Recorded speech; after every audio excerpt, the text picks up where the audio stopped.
Family, let me tell you something. In a world that wants you to broadcast every step, every move, every success, there is a sacred power in silence. You don't have to announce your dreams to everybody. You don't have to defend your vision to people who were never called to carry it. You don't need validation from voices that don't understand your assignment. Sometimes the most powerful thing you can do is build yourself quietly.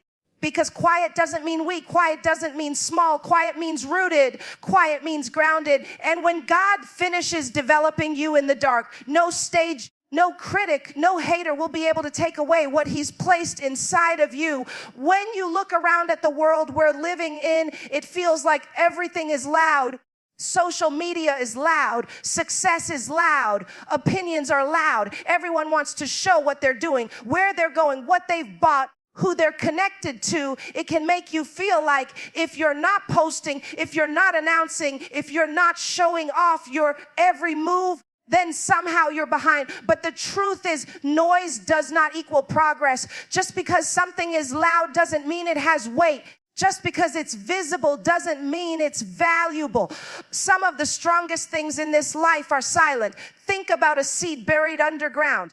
You don't hear it breaking open. You don't hear it pushing through the soil. You don't hear the roots spreading deep into the earth. It all happens quietly, but it's powerful, it's necessary, and eventually the silence produces fruit that cannot be ignored. We live in a generation addicted to applause, addicted to being seen, addicted to validation, and because of that, people have confused visibility with value. But value isn't determined by how many people know your name. Value is determined by what you carry within you. And the truth is, some of your greatest growth is going to happen when nobody sees you, when nobody claps for you, when nobody even knows what you're working on. That's where the power of silence shows itself, because silence allows you to focus on becoming rather than performing. It allows you to pour into your soul without distraction. It gives you space to hear from God without the interference of other voices that are trying to shape you into something you're not meant to be. The danger of noise is that it deceives us into thinking activity is the same as progress. Just because you're moving doesn't mean you're growing. Just because you're busy doesn't mean you're effective. Some people are so caught up in running in circles, trying to prove themselves, that they mistake their exhaustion for elevation. But silence slows you down long enough to ask yourself, am I really growing, or am I just making noise? Am I really building, or am I just performing? Am I connected to God's purpose, or am I addicted to people's applause? And I know silence can feel uncomfortable, because silence forces us to deal with ourselves. In the silence, you can't distract yourself with likes, comments, or approval. In the silence, you hear your insecurities, you hear your doubts, you hear the parts of yourself that still need healing. But that's exactly why silence is powerful. Because if you never face yourself, you'll never free yourself. God uses silence to refine you. He uses silence to expose the things you've been running from. He uses silence to strengthen you in ways that applause never could. Let me tell you something, growth is not always glamorous. Transformation is not always Instagram worthy. Sometimes growth looks like crying in your room when nobody's watching. Sometimes growth looks like saying no to the invitation because you know your spirit needs rest. Sometimes growth looks like deleting the post you wanted to share because you realize your motive was more about proving something than about living something. Growth is quiet, but it's real. And when it's real, it doesn't have to be loud. The power of silence is that it positions you to hear the only voice that really matters. Because when the world is loud, God often whispers. And if you're too distracted chasing noise, you'll miss the whisper that's guiding your purpose. Sometimes you have to step back from the noise so you can step into clarity. You don't need everybody else's commentary on what you're doing. You need God's direction, and He gives that in the quiet. Some of the most impactful people didn't start in the spotlight. They started in the shadows. They started in silence. David was anointed to be king, but he didn't walk into the palace the next day. He went back to the field quietly tending sheep while God developed him. Jesus himself spent 30 years in silence before he stepped into public ministry. 30 years of quiet preparation for 3 years of world-changing impact. That tells us something. It tells us that silence isn't wasted. Silence is preparation. Silence is development. Silence is power. And I need you to understand, choosing silence doesn't mean you're small. It means you're wise enough to know that the loudest person in the room isn't always the strongest.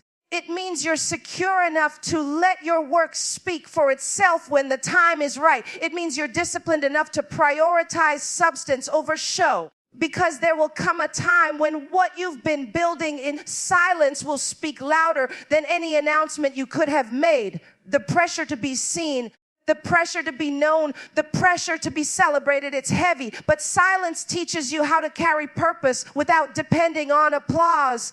It teaches you to keep walking even when nobody notices. It teaches you to stand tall even when nobody claps. When you can do that, you become unshakable. Because your identity isn't tied to the noise. It's anchored in the quiet confidence of knowing who you are and whose you are. The power of silence in a loud world is that it keeps you grounded. It keeps you centered. It keeps you authentic. You don't have to prove anything to anyone. You don't have to broadcast your every move. You don't have to defend your journey to people who were never called to walk it with you. All you have to do is stay rooted, stay faithful, and keep building quietly, because one day the fruit of your silence will be undeniable. In the same world that overlooked you in your quiet season will have no choice but to recognize what God has been doing in you all along. There are seasons in life where it feels like you've been hidden, like you've been put on a shelf, like everyone else is moving forward while you are standing still.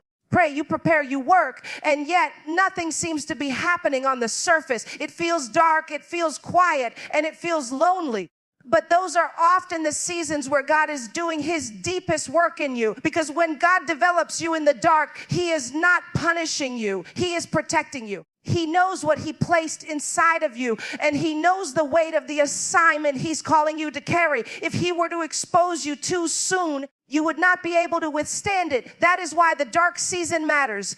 The dark season is where roots grow deep, where character is forged, where identity is strengthened. It is the place of unseen preparation that equips you for the visible platform that will come later. Think of a seed again. When you bury it in the ground from the outside, it looks like nothing is happening. Days go by, weeks go by, and still there is no sign of life. But underground, in the dark, in the hidden place, transformation is taking place. The seed is breaking open. The shell is cracking. The roots are pushing deep into the soil. And when the time is right, that seed will push through the ground and become what it was created to be. That's how God works with us. He plants us in seasons of darkness, not to abandon us, but to prepare us. And when the time comes, we will rise, but only after we've been developed in the hidden place. The danger is that we want to rush the process. We want the stage before we've been prepared for the weight of it. We want the influence before we've been disciplined in the quiet. We want the recognition before we've built the foundation to sustain it. But if you step out of the dark season too early, you will not have the strength to stand when the pressure comes. God knows this. And that is why he develops us privately before he reveals us publicly. You might not understand why it feels like nothing is happening, but something is happening. You're growing in ways you can't see. You're being strengthened in areas you didn't know were weak. You're being stretched in places that will soon need to carry more than you ever imagined. When God develops you in the dark, he is stripping away everything that doesn't belong in your future. He's removing pride, insecurity, the need for validation, the impatience that makes you want to prove yourself. He's refining your motives, purifying your desires, aligning your heart with his. And none of that feels easy. It feels like loss. It feels like isolation. It feels like being overlooked. But in reality, it is protection, because God would rather let you feel hidden for a season than allow your character to collapse under the weight of premature exposure. There's also a patience that comes with the dark season, when nobody is clapping for you, when nobody notices the work you're putting in. When nobody acknowledges the sacrifices you're making, you learn to do it anyway. You learn to show up anyway. You learn to keep going even when it feels like no one cares. That kind of patience is what builds resilience. It builds faith that is not dependent on circumstances. It builds a spirit that keeps pressing forward, not because of applause, but because of purpose. And that is exactly the kind of spirit you need if you are going to carry the assignment God has given you. You may look at others and wonder why their doors are opening faster, why their opportunities are bigger, why they seem to be recognized while you are overlooked. But what you don't see is their hidden season, because everyone has one. Nobody arrives without process. Nobody walks in purpose without first being developed in private. What looks like an overnight success is almost always years of unseen faithfulness. You might not be celebrated right now, but that doesn't mean you're not being developed. You might not be visible right now, but that doesn't mean you're not valuable. The dark season is shaping you for something greater than you can imagine. Think of Joseph. He was given a dream at a young age, a vision of leadership and influence. But before he could step into that dream, he was thrown into a pit, sold into slavery, falsely accused, and placed in prison. It was dark, it was lonely, it was hidden. But those years of difficulty developed him into the leader who would one day save a nation. If Joseph had been placed on the throne immediately after his dream, he wouldn't have had the wisdom, the humility, or the strength to carry it. His dark season was his preparation, and the same is true for you. When God develops you in the dark, he is building trust between you and him. In the quiet, in the hidden place, you learn to rely on his voice above all others. You learn to trust his timing even when it doesn't align with your own. You learn to lean into his presence when you can't lean on the applause of people. And that kind of trust is what will sustain you when the spotlight finally comes. Because the truth is, the spotlight is not easy. Visibility brings pressure, criticism, expectation. And if your trust is not rooted in God, you will crumble under the weight of it. But if you've been developed in the dark, you'll know where your strength comes from. That's why the dark season is sacred. It's holy ground. It's where God shapes your foundation. It's where he teaches you who you are in him. It's where he shows you that your identity is not based on what people say about you, but on what he has spoken over you. And when you finally come out of that dark season, you come out unshakable because your confidence is not in the stage, not in the applause, not in the recognition, but in the God who developed you when no one was watching. So if you feel like you're in the dark right now, don't despise it. If it feels like no one sees you, like no one acknowledges your growth, like no one appreciates your work, understand that you are in a season of holy development. God is building something in you that will outlast applause, that will outlast critics, that will outlast every temporary moment of validation. He is developing you in the dark so that when the light finally shines on you, you will be ready to stand, ready to lead, and ready to carry the purpose he has entrusted to you. There are some things in life that are too fragile to share too soon. Your vision, your dream, the thing that God has whispered into your heart, it is like a newborn baby. It is full of potential. It is full of promise, but it is also vulnerable. And if you expose it before it has been strengthened, before it has been nurtured, before it has been developed, it can be harmed by the very people you trusted to protect it. Not everyone deserves access to your process. Not everyone deserves a front row seat to what God is building in you, because some people cannot handle your vision. Some people will not understand it. Some people will try to discourage you, belittle you, or talk you out of it, not because the vision is wrong, but because they cannot see what God has shown you. That is why discernment is so important. You must learn to recognize the difference between those who can nurture your vision and those who will choke it.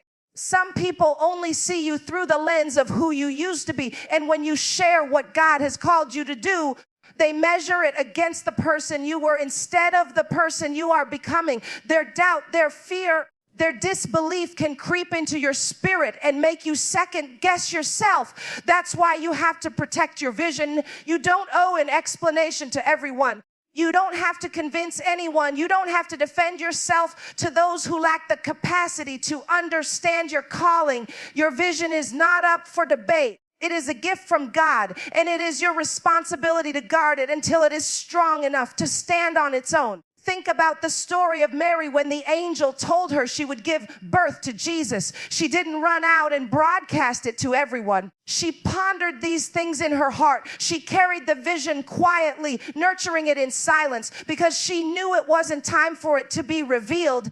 There are some things you must carry in your heart until the appointed time, because if you expose them too soon, people will try to abort what God has placed inside of you. They will tell you it's impossible. They will tell you it doesn't make sense. They will tell you you're not qualified. And if you are not careful, you will let their words kill the seed before it even has a chance to grow. Guarding your purpose means being intentional about what you share and with whom. It means being okay with keeping certain things private, not because you're ashamed, but because you're wise enough to understand time. In a vision that is revealed too early can become a target for attack. The enemy cannot destroy what he cannot see, which is why sometimes God hides you. He hides you in your dream until it is ready. He hides you until the foundation has been built. He hides you until your spirit has been strengthened. And when the time comes, he reveals you not in weakness, but in power. Premature exposure doesn't just come from others. It can also come from our own impatience. We want to show people what we're working on. We want to prove that we're making progress. We want validation so badly that we expose the very thing we should be protecting. But when you understand the weight of your vision, you realize that it's not about proving anything. It's about stewarding what God has entrusted to you. Some things need to stay in the secret place until they're mature. Just because you have the dream today doesn't mean it needs to be announced today. Sometimes God shows you the end so you'll trust the process, not so you'll reveal it prematurely. There will be people who ask questions, people who demand answers, people who wonder why you're so quiet about what you're doing, but you don't owe them access. Not everyone is entitled to know the details of your destiny. You can love people, you can honor them, you can respect them, and still keep certain things between you and God. Protecting your vision is not about arrogance. It's about obedience. It's about honoring the sacredness of what God is birthing in you. And understand this: when your vision is still growing, it's not just fragile, it's also sacred. It requires prayer, it requires fasting, it requires focus. It requires you to lay aside distractions and give it the attention it deserves. You can't pour into your dream if you're constantly defending it to people who don't understand. You can't nurture your purpose if you're always seeking validation from those who cannot comprehend it. Protecting your vision means creating boundaries, not just with people, but with your own tendencies to overshare, over-explain, and overexpose what God has asked you to guard. Look at how Jesus moved throughout his ministry. There were times he healed people and told them not to tell anyone. There were times he withdrew from the crowds to pray alone. There were times he revealed only pieces of his identity until the appointed moment. If Jesus himself practiced discretion, why do we think we should be exempt from it? Sometimes wisdom is knowing what not to say. Sometimes strength is choosing silence when you want to speak. Sometimes faith is holding on to the promise privately while it matures. When you protect your vision, you also protect your peace, because when you stop giving everyone access, you stop giving them power over your emotions. When you stop seeking validation, you stop being crushed by criticism. When you stop exposing prematurely, you stop giving the enemy easy targets. Guarding your purpose is not about isolation. It's about preservation. It's about ensuring that what God has placed in you makes it to the season of fulfillment. There are countless stories of people who shared their dreams too soon and ended up discouraged because of the response they received. But the ones who held on, the ones who nurtured their vision in the quiet place, those are the ones who saw it manifest in power. Joseph shared his dream too soon with brothers who were not capable of celebrating him. Their envy led to betrayal, and though God still used it for good, it's a reminder that not everyone can handle your vision. Some people will celebrate you only as long as your success doesn't surpass theirs. Some people will support you only until your growth threatens their comfort. That's why you cannot put the weight of your dream on the shoulders of people who were never designed to carry it. So you protect it, you cover it in prayer. You guard it with discernment. You nurture it in silence. You surround yourself with people who can handle the depth of your calling, not those who shrink it down to fit their limited perspective. And you remind yourself daily that your vision is not fragile because it lacks power. It is fragile because it is still growing, and growth requires protection. When it is strong enough, when it has matured, when God has declared the time is right, no amount of criticism, no amount of doubt, no amount of attack will be able to shake it, because by then it will not just be a dream, it will be a destiny fully rooted, fully established, and fully prepared to stand. One of the deepest struggles many of us face is the craving to be seen, to be affirmed, to be told we are enough. It starts young. As children, we want our parents to notice our achievements, our teachers to recognize our effort, our friends to include us. And if somewhere along the way we didn't receive that affirmation, if we didn't get the validation we longed for, it can grow into an ache that follows us into adulthood. Suddenly, everything we do is filtered through the lens of, will they approve? Will they clap? Will they like me? The truth is that hunger for validation can become a trap that keeps us from fully walking in who God has called us to be. Because as long as you are living for the approval of others, you will always be limited by their opinions. The danger of craving validation is that it puts your identity in the hands of people who are just as broken and flawed as you are. If they approve, you feel worthy. If they criticize, you feel crushed. If they ignore you, you feel invisible. Your entire sense of self becomes tied to something unstable, unpredictable, and inconsistent. That's why breaking free from the need for validation is so critical, because until you do, you will always be performing instead of living, striving instead of thriving, existing for applause instead of purpose. Validation in itself is not wrong. We all enjoy encouragement, recognition, and support. But when it becomes the source of your identity, it becomes destructive. It creates a cycle where your worth rises and falls based on how people respond to you. It makes you overextend yourself, overcommit, and overperform just to gain approval. It keeps you from setting boundaries because you're afraid of disappointing people. It silences your true voice because you're too busy trying to say what you think others want to hear. And little by little, you lose yourself in the process. But here's the truth. You are already validated by God. Before you did a single thing to earn approval, He called you chosen. Before you proved yourself to anyone, He declared you worthy. Before you achieved, performed, or accomplished, He loved you. That's the foundation you have to return to when the need for validation tries to control you. You don't have to chase what you already have. You don't have to beg for what's been freely given. You don't have to earn what was spoken over you before you were even born. When you anchor your identity in God's validation, the opinions of people lose their power. Breaking free from the need for validation is also about healing the part of you that was wounded when you didn't receive it. Many of us carry scars from rejection, abandonment, or neglect. We replay moments in our minds where someone we loved didn't affirm us, and we internalize that silence as a reflection of our worth. Healing means revisiting those moments with the truth of God's word. It means speaking to the little boy or little girl inside of you who still longs for approval and telling them, you are enough, you are loved, you are seen. It means choosing to release the weight of unmet expectations and allowing God to fill the void that no amount of human validation ever could. The process isn't easy because validation can be addictive. The high you feel when people applaud, you can mask the emptiness you feel inside.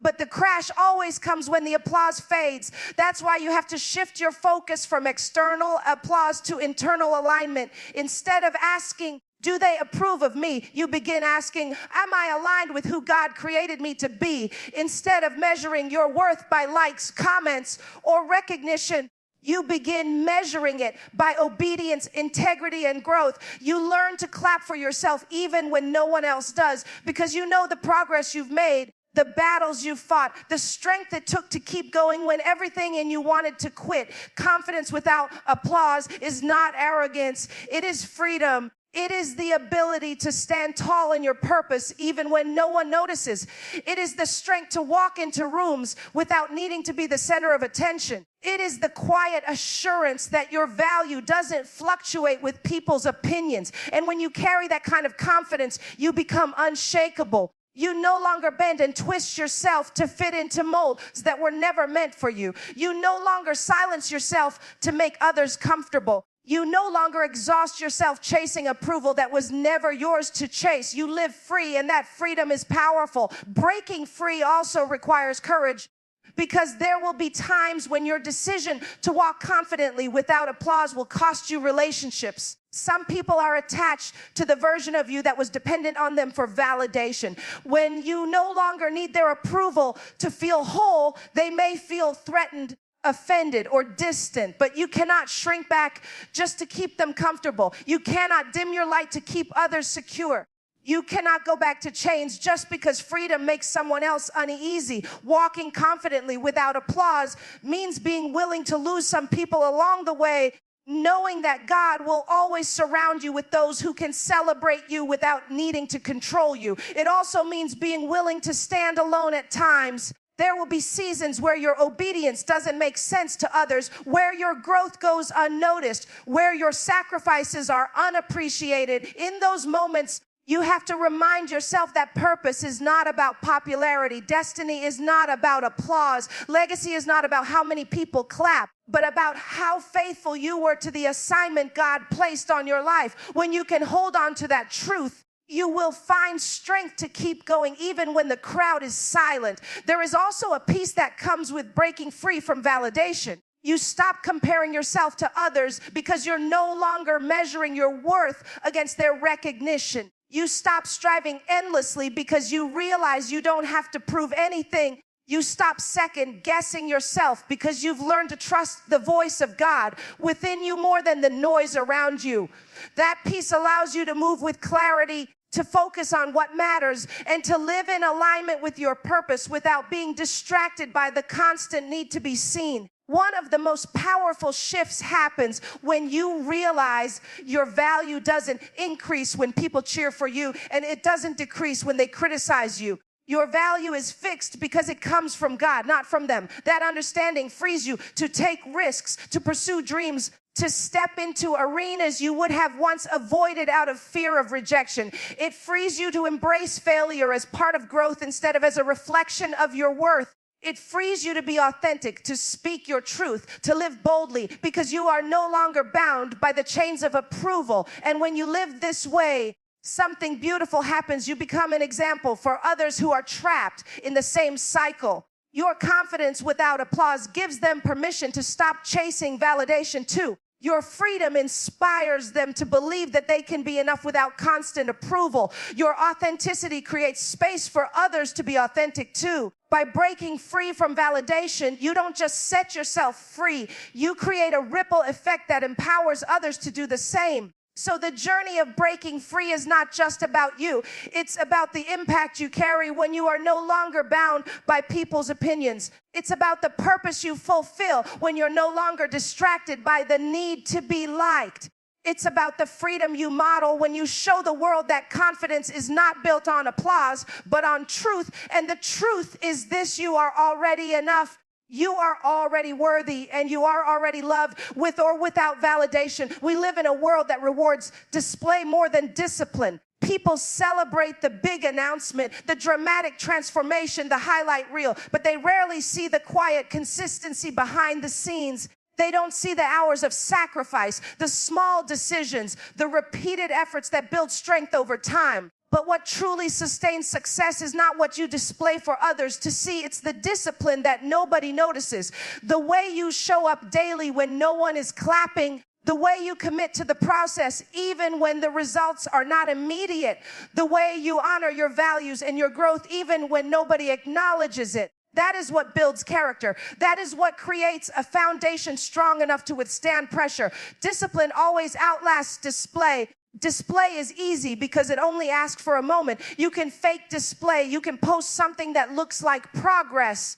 You can put on a performance that looks like strength. You can smile on the outside while crumbling on the inside. But discipline cannot be faked. Discipline requires consistency. It requires you to do the right thing again and again. Long after the feeling of motivation has faded, display gets attention, but discipline gets results. Display impresses people, but discipline transforms you. And if you have to choose between the two, always choose discipline, because character without consistency cannot endure. Discipline is about the habits you build. It's about the small, often unseen decisions you make every day. Choosing prayer over distraction, choosing rest over burnout, choosing focus over procrastination, choosing growth over comfort. These choices may not feel glamorous in the moment, but they are planting seeds of transformation that will eventually produce fruit. The truth is, your destiny is not shaped by what you do occasionally, but by what you do consistently. What you do daily becomes who you are.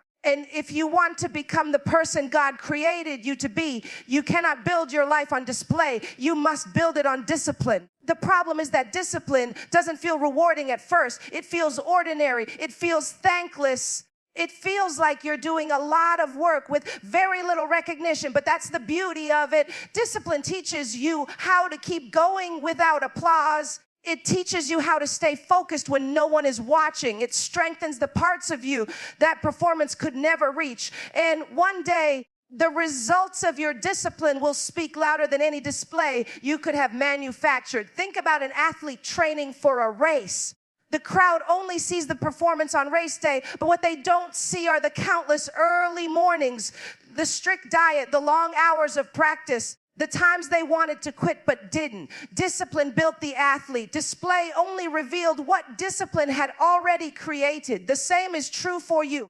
Whatever stage you step onto in life, whatever dream you pursue, whatever assignment you are given, it will be sustained by your discipline, not your display. Discipline is also about integrity. It's about what you do when no one is watching. It's easy to perform well when eyes are on you. But who are you when the spotlight is gone? Do you keep your promises to yourself? Do you stay committed to your goals when no one else is holding you accountable? Do you honor your values even when compromise looks easier? That's where discipline shows its power. It reveals the truth of who you are, not just the image you project. And when your private discipline aligns with your public display, that's when you become unshakable, because you're no longer living a performance. You're living authentically. Another gift of discipline is focus. When you practice discipline, you learn how to say no. No to distractions. No to shortcuts. No to things that don't align with your purpose. Display will always tempt you to chase everything that looks shiny, but discipline roots you in what truly matters. It helps you invest your time and energy to what produces long-term growth rather than what provides short-term applause. And over time, that focus compounds. The small, faithful steps you take daily lead to massive transformation, while those who relied only on display burn out chasing applause that never lasts. Discipline is not always exciting, but it is always effective. It might look like waking up early to pray when you'd rather sleep in. It might look like staying home to work on your craft when everyone else is out celebrating. Might look like choosing to save money instead of spending it to keep up appearances. It might look like forgiving someone instead of holding on to bitterness. These choices rarely get celebrated, but they build a version of you that is strong, steady, and capable of carrying your purpose. There will always be people who build their lives on display. They will seem successful for a while. They'll attract attention. They'll make noise.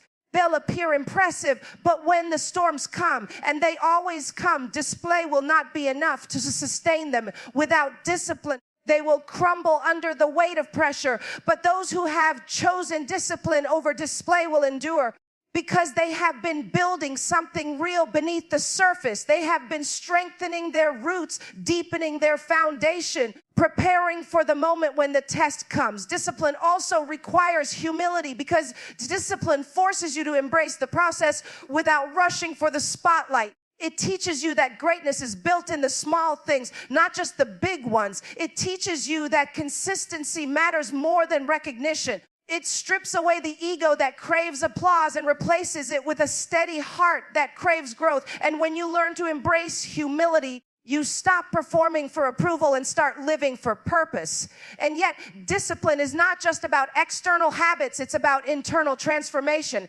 It's about training your mind to resist comparison, training your emotions to remain steady, training your spirit to stay aligned with God's will. Because no matter how much you accomplish outwardly, if you lack inner discipline, you will always feel empty. Display may trick others into thinking you are whole, but discipline heals you from the inside out. It creates stability in your spirit, strength in your soul, and clarity in your mind.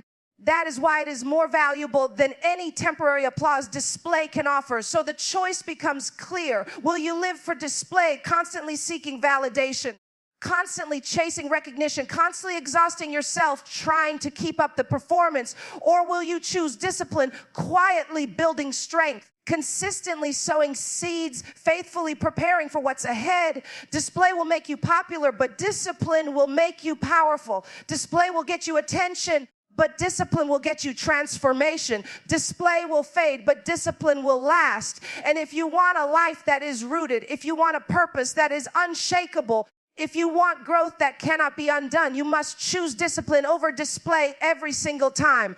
There comes a moment when the work you've been doing in silence can no longer be hidden. For so long, you've been in the shadows, building, growing, refining, and it felt like nobody noticed. You cried in silence. You sacrificed in silence. You pressed through struggles in silence. And there were days you wondered if it was even worth it. But what you didn't realize was that every hidden moment was building toward a season of revealing. The quiet work is never wasted. The time you spent praying, the hours you spent studying, the discipline you practiced when no one was clapping, all of it was creating something within you that would eventually testify for itself. Because when preparation meets opportunity, you don't have to announce yourself. You don't have to convince anyone. You don't have to force your way in. The fruit of your labor speaks louder than anything you could say. People may have overlooked you, underestimated you, dismissed you, but the quiet work makes sure that when the time is right, your results will silence every doubt. That's the beauty of preparation.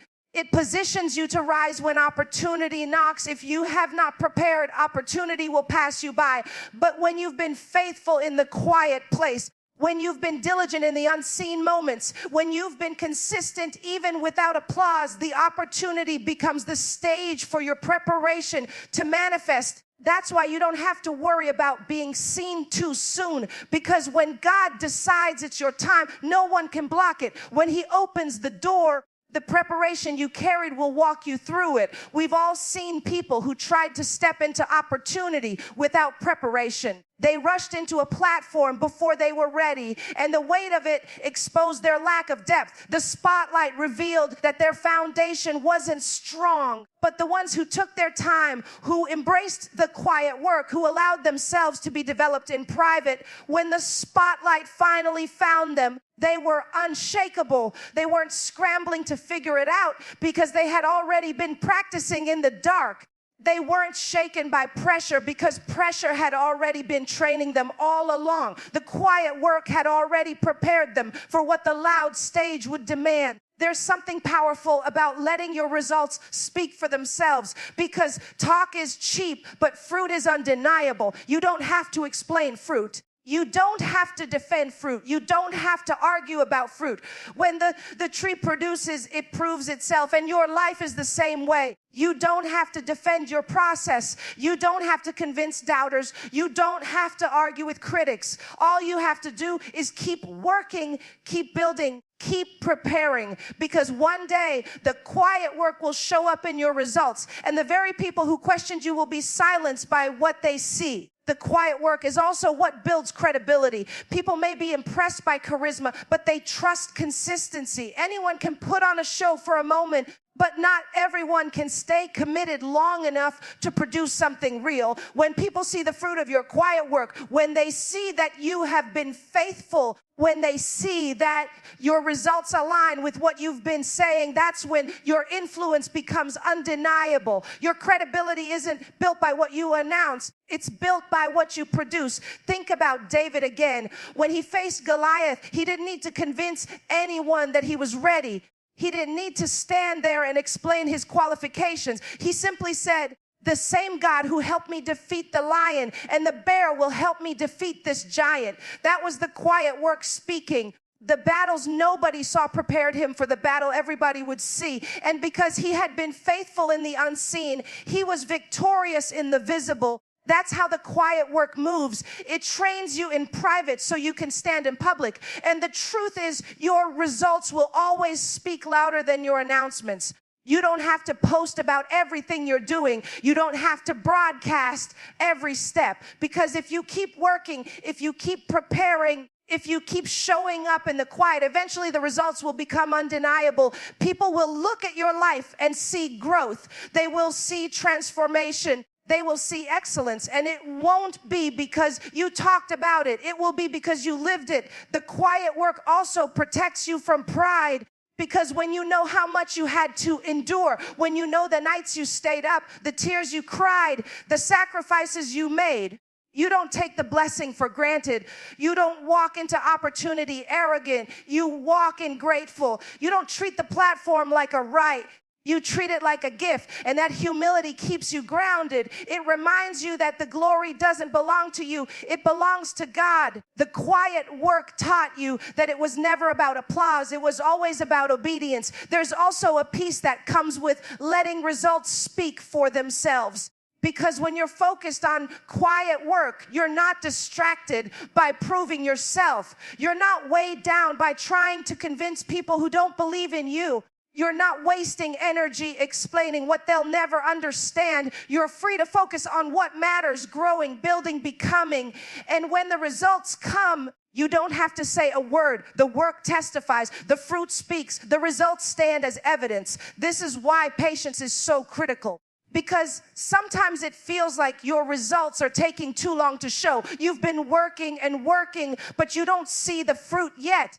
And that can be discouraging, but fruit doesn't show overnight. Growth doesn't happen instantly. It takes time. Seeds don't sprout immediately. And if you pull them up too soon, you'll ruin the process. You have to trust that even when you don't see the results yet, the quiet work is not in vain. Every step, every sacrifice, every act of faithfulness is building toward the harvest. And when the harvest comes, it will be greater than you imagined. When your quiet work finally meets opportunity, you'll realize that you didn't need the applause all along. You didn't need to prove yourself to anyone. You didn't need to fight for validation because the results are undeniable. The fruit is undeniable. The testimony of your life is undeniable. People won't be able to deny what God has done in you, through you, and around you. That's the power of quiet work. It doesn't just prepare you, it speaks for you. It tells your story without you saying a word. And in that moment, when the quiet work reveals itself, you'll understand why God kept you hidden for so long. You'll understand why it felt dark, why it felt lonely, why it felt like nobody saw you, because God wasn't trying to punish you. He was preparing you. He was making sure that when the opportunity came, you would be ready. He was making sure that your fruit would testify in a way your words never could. And when the quiet work speaks for itself, it doesn't just validate you, it glorifies God. Because people will look at your life and know that only He could have brought you this far. So if you're in a season where it feels quiet, don't despise it. Don't rush out of it. Don't compare your silence to somebody else's spotlight. Because when you let God build you quietly, He is establishing something that cannot be shaken. And when it's time for you to rise, you won't have to fight for a seat at the table. Your character, your preparation, and your faith will already have secured your place. So today I challenge you, trust the silence, honor the process, and build yourself quietly, because what God is doing in you is too powerful to be rushed and too sacred to be exposed too soon.